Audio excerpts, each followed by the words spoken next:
Some of y'all know me. I'm Jacy Werner. I graduated from here in 2021, and I'm back here to talk to y'all about something serious that hits really close to home with me. Okay, so I talked to Gina about this, and we're going to do something a little different. How many of you, can y'all raise your hand if you have a little sister or a little brother? Raise your hand. Raise your hand. Okay, how about you just have siblings in general? Raise your hand. Okay? Okay.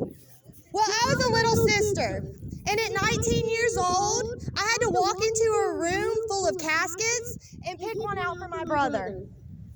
At 19 years old, I had the privilege of going to the store and picking my brother's outfit out to be buried in, and I had to walk up to the cashier, and she said, "Is this for your boyfriend?" And I had to look the lady in the eyes, and I had to say, "No, ma'am, this is what my brother will be buried in tomorrow." At 19 years old, 2 months ago, I walked into a room and I held my dead brother's hand and told him goodbye because of the decisions he decided to make. And that is why I'm here today. I'm the founder of the Benjamin Thomas Werner Foundation, and what we do is we go into the schools and communities and talk about the real dangers of drugs. You might think I'm stupid for standing out here, and you might not take me serious, but some of y'all will, and some of y'all will leave here today thinking about what I said. You know, you never think that it'll be you. You'll never think that it'll be your family member. I was the same way. I never thought it was going to be in my family. My brother thought he was invincible. But on September 10th, that was the last time I would ever speak to my brother. I was about to leave for barrel races to go watch my friends. And I had talked to him, and I told him I loved him, and I'd see him in the morning. Well, that never came.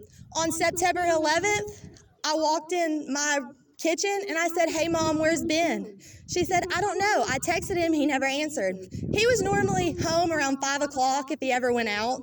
He would come home at 5 o'clock in the morning. Well, this was around 8 o'clock, and he wasn't home. Well, we went on with our day. My mom texted him a few more times, and he never answered. Around 12:30 that day, I was walking in my kitchen, and my mom got a call.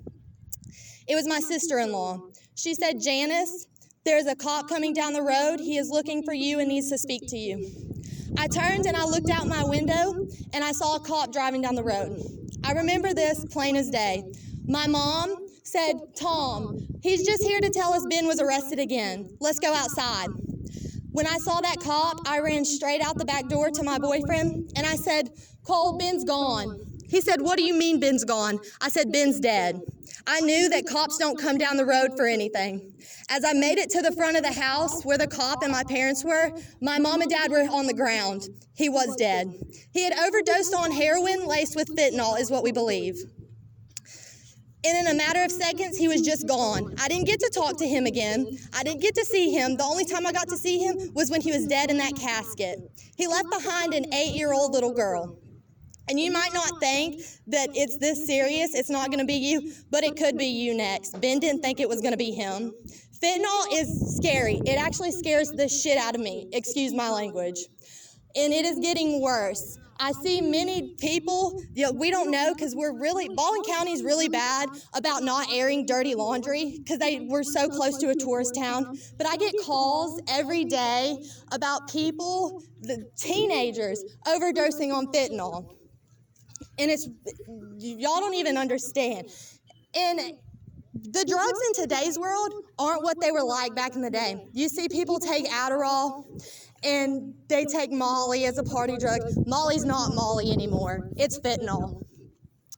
And Adderall, it's not. It's laced with fentanyl. Weed is laced with fentanyl. I had somebody in this community hit a vape that was laced with fentanyl. Guess what? They're dead. It's very serious. And y'all can laugh at me, y'all cannot listen to me, but I'm here to talk to the people that want to listen.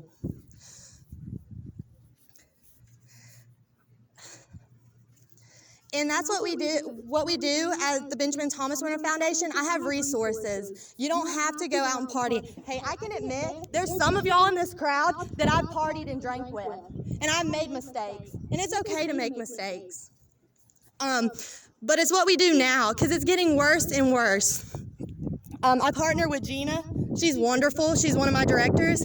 And we work together and we get people the help they need. If it's rehab or if it's just kids like y'all, that need somewhere that they can have fun with being sober, that's what we do. Y'all can come to us. You can come and talk to us. I never did drugs, but I was an embarrassed family member because most of my family members did drugs, and I didn't want to talk about it. You can come to me and talk. I'll listen. I understand what's going on. It's hard being a teenager. I'm here. I didn't have to come here today. I came here because y'all are my family. I graduated from Elberta, and I care. Gina, did you have anything to say? I have cards, contact cards. If y'all want to come speak to me afterwards or talk to me, y'all are more than welcome. You can check my website out, and y'all can message me on there if y'all need help. I'm just here to help and love on y'all, and that's what we do as a foundation. Oh, and also, sorry, I have one more thing. My beautiful mother is here today. She didn't have to be here. This is hard for her. I want you to take a good look at her because that could be y'all's parents.